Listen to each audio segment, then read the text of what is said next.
Hello dear friends, आज अपन समझेंगे inductor की कॉन्सेप्ट के बारे में। ठीक है, नीट 2025 में मरियल सा क्वेश्चन यहाँ से पूछा हुआ है। यहाँ पे हमने दो इंडक्टर बनाया जिसकी इंडक्टेंस L आपको दे रखी है। ठीक है, एक में हमने जो है करंट की रेट बढ़ाई हुई है, एक में क्या होगी घटाई हुई है। ठीक है, एक बात हमेशा याद रखना, इंडक्टर की जो प्रॉपर्टी होती है वो ये होती है कि अगर सर्किट में किसी भी प्रकार का करंट में वेरिएशन आता है, ये उसका क्या करता है, अपोजिशन करता है, अपोज करता है बेटा। ठीक है, तो ये इसकी क्या होगी, खास बात होती है। करंट को फ्लक्चुएट होने ही नहीं देगा। ठीक है, बढ़ रहा है तो क्या करना चाहेगा, उसका अपोज करेगा, घट रहा है तो भी उसका सपोर्ट में आएगा बेटा। ठीक है, मतलब सीधी सी बात है, एक बैक ईएमएफ जनरेट करता है।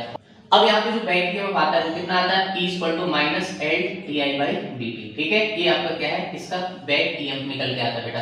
तो यहाँ पे फर्स्ट केस देखते हैं बेटा। फर्स्ट केस में क्या है, रेट आपकी बढ़ रही है, बढ़ रही है, तो यहाँ पे अपोज करने के लिए बैक ईएमएफ कैसा आएगा, यहाँ पे पॉजिटिव और ये आपका नेगेटिव, मतलब बैक ईएमएफ आपका ऐसा आएगा बेटा। क्लियर है, मेरे पास अगर ए टर्मिनल है, बी टर्मिनल है, तो यहाँ पे मैं बोल सकता हूँ A > क्या हो जाएगा, आपका B हो जाएगा। क्लियर है, बड़ा डंडा लेके आगे खड़ा हो जाएगा अपोज करने के लिए, क्योंकि करंट तो बेटा ऐसा आ रहा है ना, अगर रेट बढ़ रही है अपोज करने के लिए कैसा आएगा, यहाँ पे बड़ा डंडा बनेगा, यहाँ पे छोटा डंडा। दूसरे केस में क्या हो रहा है बेटा, di/dt रेट घट रही है, घट रही है, इसका मतलब यहाँ पे क्या होगा, पहला छोटा डंडा बनेगा, बाद में बड़ा डंडा बेटा, ये माइनस ये प्लस। क्लियर, अगर मैं यहाँ पे बात करूँ तो ध्यान से देखो, बैक ईएमएफ की वैल्यू कैसे हो जाएगी, ऐसे हो जाएगी, लेफ्ट टू राइट। ये मेरे पास अगर ए टर्मिनल है, बी टर्मिनल, तो यहाँ पे क्या बोलोगे, VP क्या हो जाएगा, ये हो जाएगा बेटा। क्लियर है, आई होप आपको अच्छे समझ आई होगी। इस टाइप के क्वेश्चन जब भी आते हैं तो आपको ये देखना पड़ेगा, रेट बढ़ रही है घट रही है, उसके बाद इंडक्टर को किस में कन्वर्ट कर दो, बैटरी में बना दो बेटा। क्वेश्चन सॉल्व कर लो, केवीएल लगा के भी देख सकते हो, या फिर डायरेक्ट आप बोल सकते हो कि भाई साहब सपोर्ट में है बैटरी की, अपोज में है। ठीक है, तो आई होप ये कॉन्सेप्ट आपको क्लियर हो गया होगा। Okay, thank you.